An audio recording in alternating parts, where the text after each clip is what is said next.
On the third day, Owen brought up divorce. Not directly. He poured her champagne on the balcony and asked, "You ever think about starting over?" She watched the ocean below. "Sometimes." "With me?" He said it almost lazily, but his eyes stayed on her. Diane laughed softly to buy time. "You make that sound easy." "It could be." That was the first lie he told her that she truly wanted to hear. By the fourth day, she began imagining it. Not the mess, not the fallout, just the image. Kevin blindsided. Kevin finally stripped of that maddening self-possession. Kevin forced to react. She realized, in one ugly and private corner of herself, that part of the affair had become less about desire and more about power. She wanted to be the one who shattered the glass. She wanted Kevin to feel stupid, small, replaceable. What Diane didn't know was that Kevin was already in Miami, not following her through alleys or crouched behind palms like some melodramatic husband. That wasn't his style. He was in a suite at another hotel 3 miles away, working remotely by day and reviewing live updates from Rourke by night. He didn't need proximity. He needed control. Rourke had cameras in the condo building hallway, access to the guest registry through a paid source, timestamp footage of Owen checking in, and a chain of evidence clean enough to stand up in court if needed. Kevin reviewed every image with the blank discipline of a surgeon studying scans before an operation. At 1:12 a.m. Saturday, Rourke sent a video clip from the condo elevator. Diane and Owen entered laughing, his hand under the back of her dress, her mouth on his neck before the doors even shut.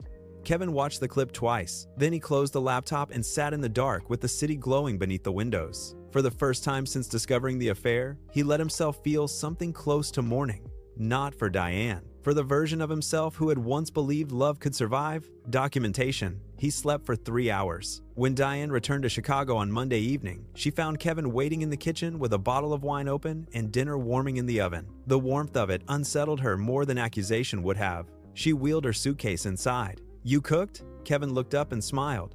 "Thought you'd be tired." Diane kissed him. Her pulse was louder than the traffic outside. "Thank you." "How was the trip?" She hesitated only half a breath. "Amazing. We just relaxed the whole time." Kevin poured her wine. "No trouble?" "No." He handed her the glass. "Good."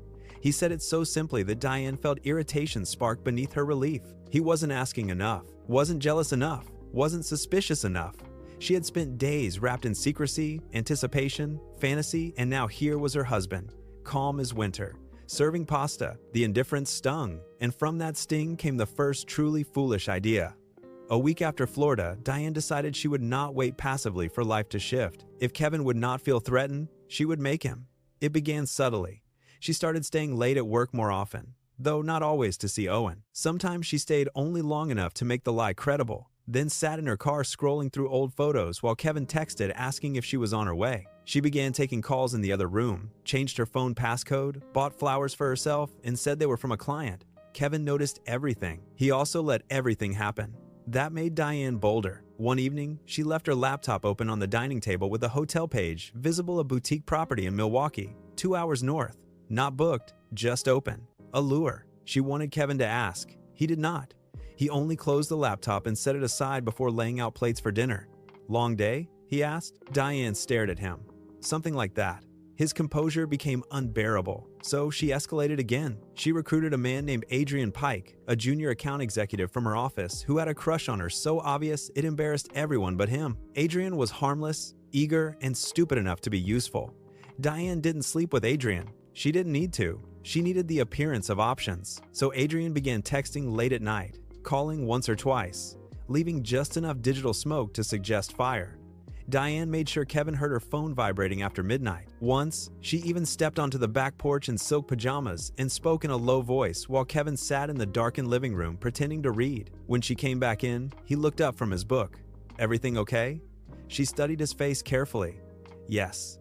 He nodded and returned to the page. She went upstairs furious. Diane mistook calm for weakness. This was the central error from which all her other errors flowed. She didn't understand that Kevin wasn't unmoved. He was cataloging. By the second week after Florida, Kevin had also begun moving money. Legally, quietly, with timing so clean, it would later look almost surgical. Assets that were protected under the prenuptial structure were repositioned.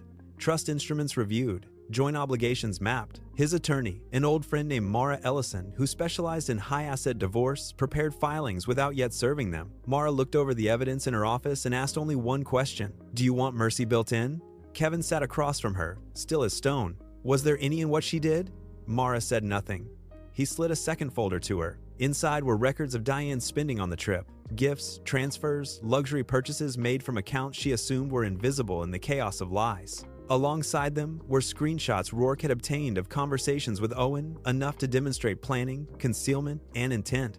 Mara read quietly, "She's going to fight. I know. She may claim coercion, emotional neglect, anything she thinks muddies the water." Kevin's expression didn't change. Letter. 3 nights later, Diane made her move. She came home late, makeup refreshed, perfume too deliberate. She dropped her purse on the foyer table and found Kevin in his study. "We need to talk," she said. Kevin removed his glasses and looked at her. "All right." She stood in the doorway, one hand clenched around her own elbow, as if bracing for impact. "I'm not happy." Kevin said nothing. "I haven't been for a long time. Still nothing. I think maybe we've grown apart." He watched her the way a judge watches a witness choose a lie. Diane continued, encouraged by the absence of interruption. "I don't know if you even see me anymore." Kevin leaned back in his chair. "And this realization came after Florida?" Her heartbeat stumbled. "What does that mean?" "It means," Kevin said softly, "clarity seems to have found you on vacation." Diane felt a chill move down her spine. "Why are you saying it like that?" Kevin was quiet for a moment. Then he stood. The space between them changed immediately. He wasn't tall enough to intimidate through size, but he had another kind of presence, the kind built from total control. Diane suddenly became aware of how alone they were in the house. "You want honesty?" he asked. "Yes." He nodded once. "I think you're trying to leave me before I can leave you." The words hit with surgical precision. Diane went pale. "That's ridiculous, is it?" She crossed her arms. "You don't get to stand there and act like this marriage hasn't been dead." Kevin almost smiled. Dead marriages don't usually need hotel aliases. The room went completely still. For one impossible second, Diane forgot how to breathe. She stared at him. Kevin held her gaze. No anger, no raised voice, just certainty. Her mouth opened, then closed. "I don't know what you think you know," she said. Kevin stepped closer. "I know enough." There it was, the moment most people imagined. The explosion, the confrontation, the unraveling. But Kevin did not give her the catharsis of chaos. He turned away. "Get some sleep, Diane." Then he walked past her and up the stairs, leaving her frozen in the doorway with terror opening slowly inside her like black water. That night, she called Owen 3 times. No answer. On the 4th try, he picked up, irritated. "What?" "He knows." Silence. "What do you mean he knows?" "I don't know how, but he knows something." Owen exhaled sharply. "Did you say anything?" "No." "Then calm down. He mentioned hotels." Another silence, shorter this time. Owen's voice changed. "Listen to me. Deny everything. If he had proof, he'd already show it." Diane clung to that.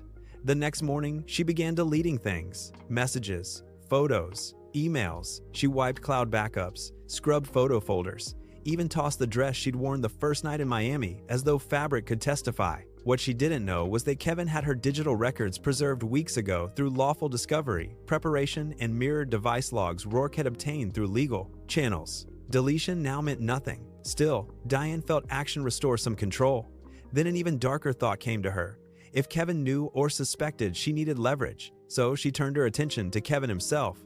She hired a private investigator of her own. A cheap one. A desperate one. A man who promised discreet miracles for cash in a paper envelope. She told him she wanted proof Kevin was hiding assets or seeing someone else.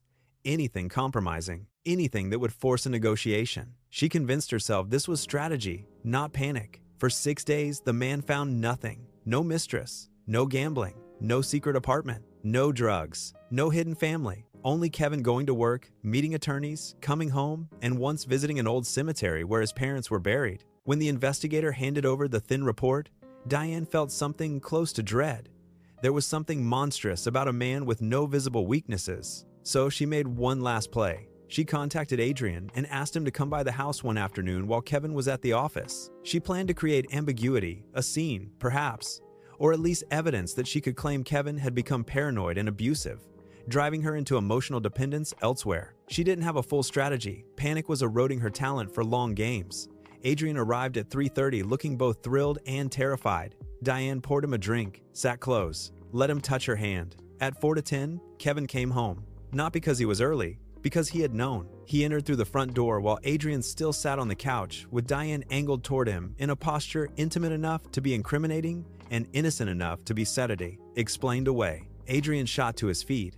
"Mr. Voss." Kevin held up a hand. Don't. His voice was calm, but it drained all color from Adrian's face. Diane stood. Kevin, this isn't. Kevin looked at Adrian first. How long have you worked with my wife? About a year. Did she tell you she was married? Adrian swallowed. Yes. Kevin nodded. And did she also tell you she was already having an affair with Owen Mercer when she invited you here? Diane went rigid. Adrian turned toward her, stunned. What? Kevin looked at Diane now. There was no rage in his eyes. That was the worst part. Rage would have meant she still had the power to provoke something. This was colder than rage. This was judgment. Diane recovered fast, but not fast enough. He's lying, she snapped. Kevin reached into his briefcase and placed several photographs on the coffee table.